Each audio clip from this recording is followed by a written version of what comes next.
හයි කොහමද ඔයාලට අද 2025 නොවැම්බර් 21 වෙනිදා අපි පොඩි ගමනක් යන තමයි මේ ලෑස්ති වෙන්නේ. බඩු එහෙම ඔක්කොම පැක් කරලා ඩිකියකට දාගත්තා. මමයි අම්මයි තාත්තයි චමතුයි චූටි තමයි මේ ගමනට එකතු වෙන්නේ. අපි යන්නේ හැමෝම ඉතින් දන්නවා කතරගම.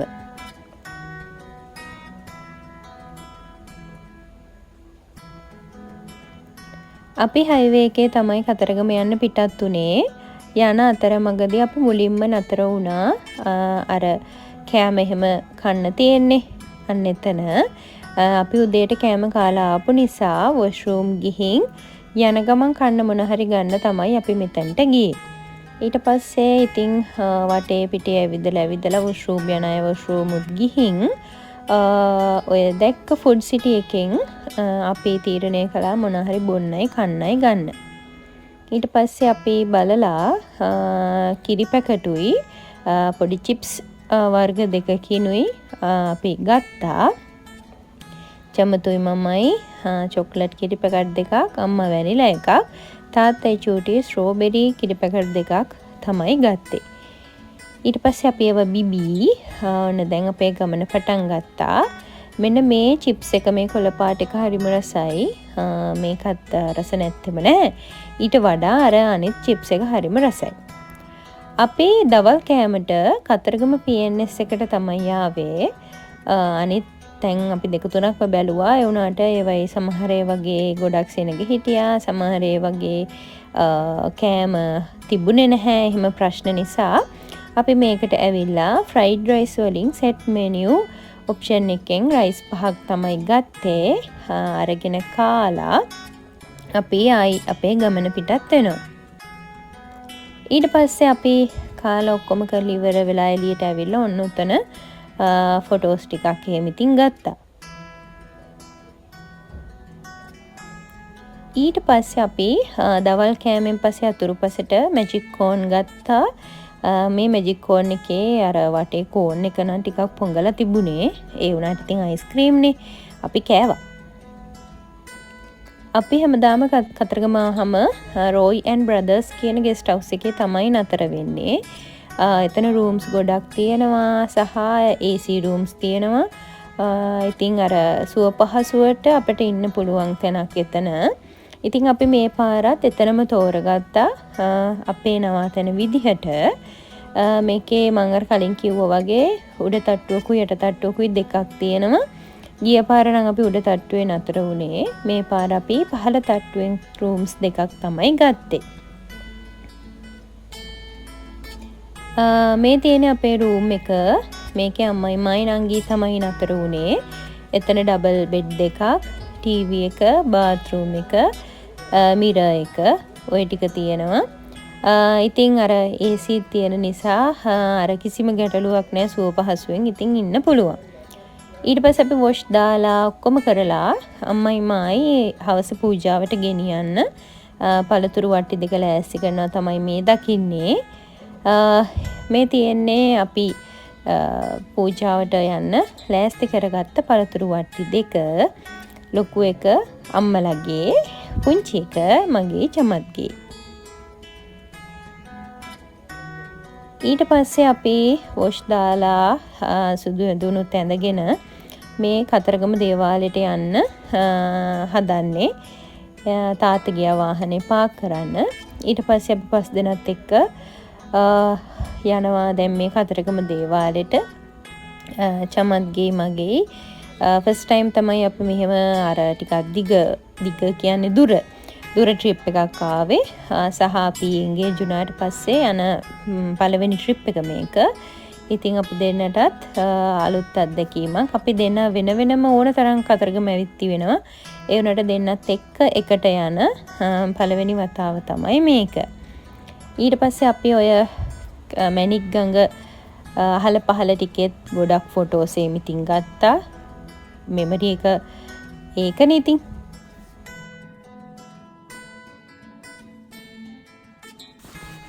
මේ වෙද්දී අර හවස තියෙන දේවාලේ තියෙන මහා පූජාව පටන් ගන්න සූදානමින් තමා හිටියේ. අපි ඒ පූජාවට නෙමෙයි අපි අර වෙනම දේවාලයට ගිහින් අපි පෞද්ගලිකව පූජාව තියන්න තමයි මේ යන්නේ. ඒ වුණාට අර පූජාව පටන් ගත්තාම පොඩ්ඩක් එක බලන්නත් ආසාවක් තිබුණා. ඒ නිසා දැන් අපි මේ යනවා දේවාලයට ගිහිල්ලා මහා දේවාලෙ නෙමෙයි අර මහා දේවාල පිටිපස්සට ගියාම තියෙනවනේ කතරගම දෙවියන්ගේ අර වෙනම තියෙන එහෙම දේවාලයක්. අන්න එතනට තමයි මේ අපි යන්නේ. අපි ගිය පාර ආහමත් එහෙම තමයි ගියේ. අර එහෙම ගියාම අර අපට ඕන විදිහට පෞද්ගලිකව අපේ තියෙන මොකක් හරි බලාපොරොත්තුවක් තියෙනවනම් අපේ තියෙන ප්‍රාර්ථනාවක් තියෙනවනම් එතනින්නේ කපු මහත්තයාට කියලා අපිට ඒ ආශිර්වාදය ගන්න පුළුවන්. ඉතින් මහා දේවාලෙදී අර එහෙම නෑ හැමෝම පොදුවේනේ මේ පූජාව කරන්නේ. ඉතින් අපි එතන වට්ටි ටික සූදානම් කරනකොට මේ වගේ අර කාවඩි නටනවනේ. එහෙම අවස්ථාවකුත් දකින්න ලැබුණා. ඊට පස්සේ අපි දේවාලය ඇතුළට ගිහිල්ලා ඉතින් අපේ ප්‍රාර්ථනාවන් කියලා පූජා වට්ටිය දීලා ඊට පස්සේ වැඳලා කරලා ඔක්කොම කරලා ආපහු එළියට ඇවිල්ලා මේ යන්නේ අෂ්ටඵල බෝධිය ගාවට. ඒ අෂ්ටඵල බෝධියටම ඒ උඩ මළුවට ගෑනු අයට යන්න දෙන්නේ නැහැ. ඉතින් චමතුයි තාත්තයි දෙන්නම ඇතුළට ගියා. ගිහිල්ලා ඒ හාමුදුරුවොත් එක්ක කතා බහ කළා අපි අපි තුන් දෙනාටත් පිටිත් නූල් අරගෙන ආවා. ඊට පස්සේ අම්මා අපේ අත්වල මේ පිටිත් නූල් ගැට ගැහුවා. ඊට පස්සේ අපි මට මේ දේවාලේ නම් නම මතක නැහැ. අපි ඒ දේවාලටත් ගිහිල්ලා වැඳලා ප්‍රාර්ථනා කළා. ඊට පස්සේ එළියට ආවම මෙතන ගොඩාක් දෙනෙක් ෆොටෝස් ගන්නවා ඒවා කරනවා. මම නම් ඉතින් බයයි. ඒ නිසා අපි ෆොටෝස් ගන්න එහෙම ගියේ නැහැ. ඊට පස්සේ අපි මේ දේවාලේ වඳින වැඩ ඒවා සේරම දේවල් ඉවර කරලා දැන් අපි යනවා කතරගම කිරිවෙහෙරට. ඉතින් චමත් මට මල් අරන් දුන්නා. ඊට පස්සේ අම්මලත් මල් ගත්තා. මල් අරගෙන අපි දැන් යනවා කතරගම කිරිවෙහෙරට.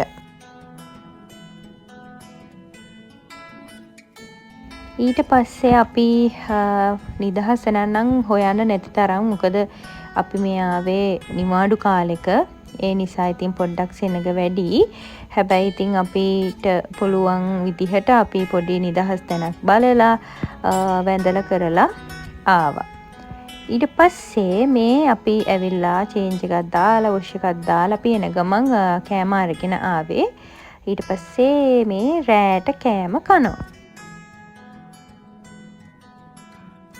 පහුවෙනිදා උදේ අපි ආයි එන්න පිටත් වුණා කියලා කියන්නේ අපි කණ්ඩ තමයි ආවේ වෙන ගමනක් යන ගමන්. මේ රෙස්ටෝරන්ට් එකට අපි ගිය පාර කතරගම ගිය වෙලාවෙත් ගියා. ඒකේ හොඳයි බුෆේ දාලා තියෙන කෑම අපිට ඕන විදිහට බෙදාගෙන එහෙම කන්න පුළුවන්. සහ කෑමත් හොඳයි රසයි.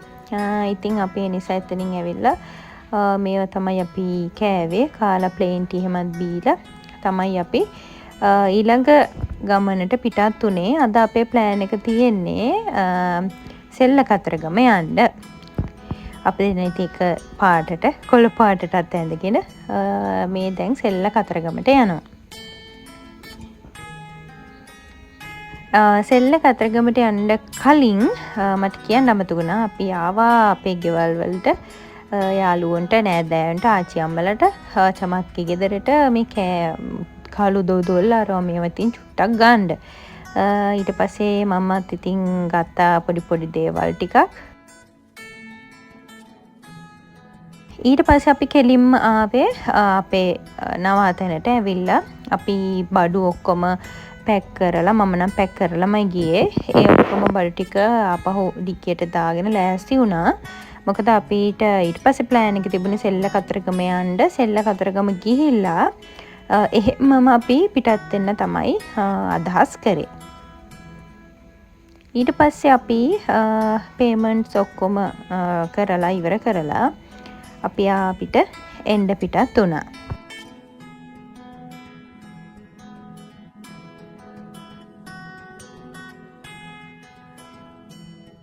ඊට පස්සේ අපි වාහන දාලා පයින් දැන් මේ සෙල්ල කතරගමට යන ගමන් මම ගිය පාර ආහම ගිය පාර මේ කතරගම එන වෙලාවේ මට සෙම එහෙම හැදිලා තිබුණු නිසා සෙල්ල කතරගම අපි ගියේ නැහැ. මොකෝ ඒ කාලෙත් හොඳටම වහින කාලෙක තමයි අපි ආවේ. හැබැයි දැන් අවුලක් නැහැ මේ ආපු කාලේ. ඒ නිසා අපි සෙල්ල කතරගමත් යන්න තීරණය කළා. ඊට පස්සේ චමත් මට අරන් දුන්න මල්. ඊට පස්සේ අම්මලත් මල් ගත්තා. චමත් ගොඩාක් මේ කතරගම ඇවිල්ලා සහ එයාට හුඟක් තියෙනවා ඒ ගැන පළපුරුද්ද සහ දැනුම. ඉතින් එයානු යමින් තමයි මම මේ ඔය එයා පස්සෙන් ගිහින් එයා කියන දේවල් අහගෙන ඉඳලා එයා කියන විදියට දේවල් කරන්නේ. දැන් අපි මේ යනවා මේ වෙලාව වෙනකොට ඒකත් සෙල්ල කතරගම දේවාලයේ පූජා පටන් අරන් තිබුණේ. ගණදේවි පිළිමයක් එහෙම තියෙනවා. චමත් මට කිව්වා දර මැද්ද පේන්නේ නැහැ. ඉතින් සෙනග හිටියා. අපි චුට්ටක් අමාරුවෙන් කොහම හරි බලා ගත්තා. අපිට එන ගමන් චමත් බඩු ටිකක් ගත්තා. ඉතින් ගෙදරටත් ගෙනියන්න. ඊට පස්සේ අපි එතනින් පිටත් වෙලා යන්න ආවා. කොහෙද යන්නේ කියලා එහෙම ප්ලෑන් එකක් තිබුණේ නැහැ. මෙන්න මෙහෙට තමයි ආවේ.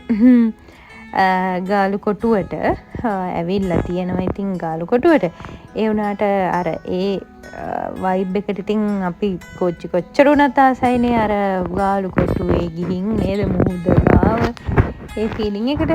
ඊට පස්සේ ඉතින් අපි ආවා දැන් ගාලු කොටුවේ ලස්සන බලන්න. අපි මෙහෙම ආවම තාත්තා ගියා මේ දවල්ට අපිට කෑම ගන්න තැනක් තියෙනවද කියලා බලන්න. අපි ඉතින් ඊට පස්සේ මේ වටේ ඇවිදලා ඊට පස්සේ මෙන්න මෙතනටත් ආව. අර මෙතන ඉඳන් පහලට අර පැනලා පීනන එහෙම කෙනෙක් එහෙම ඉන්නවා. ඒ වෙලාවෙ නම් හිටියේ නැහැ. ඊට පස්සේ ඒ ටික බලලා මේ හොඳටම අවුව. ඒකයි මේ අපි කුඩේකුත් ඉහළගෙන යන්නේ. ඒ ටික බලලා දැන් මගේ ඉල්ලීම පරිදි ඔය අපි යන පාරෙන් ටිකක් එහාට ගියාම ලයිට් හවුස් එකක් වගේ එකක් තියෙන තැනින් මෙන්න මෙතනට එන්න පුළුවන්. ඊට පස්සේ අපි එතනට ආවා. ඒ වුණාට හරි කියන්නේ ටිකක් අපිරිසිදුයි වෙරළ මිනිස්සුන්ගේම වැඩ නිසා තමයි. ඊට පස්සේ අපිට ඇල්ල පාගන්න ගියේ නැහැ. අපි එතන ටිකක් කළා ඉඳලා ඊට පස්සේ දවල්ට කන්න ආවා. අපි සර්ච් කරලා තමයි මේ තැන හොයාගත්තේ. මම්ම තමයි හොයාගත්තේ. මෙතන ශාන් පේස්ට්‍රි ඇන්ඩ් බේකරි කියලාද මන්දා මට හොඳට මතක නැහැ. කොහොම හරි ශාන් තමා නම. මෙතනත් බුෆේ තියෙන්නේ. ඉතින් හරීම රසයි කෑම. දොබඩ පැලෙන්න කෑවා. කාලා ඊට පස්සේ ඔන්න දැන් අපි පිටත් වෙනවා ගෙදර එන්න. ඒ යන අතරමඟ කෝච්චියකුත් හම්බුණා. ඉතින් ඔහොම තමයි අපේ කතරගම ට්‍රිප් එක ඉවර වුණේ.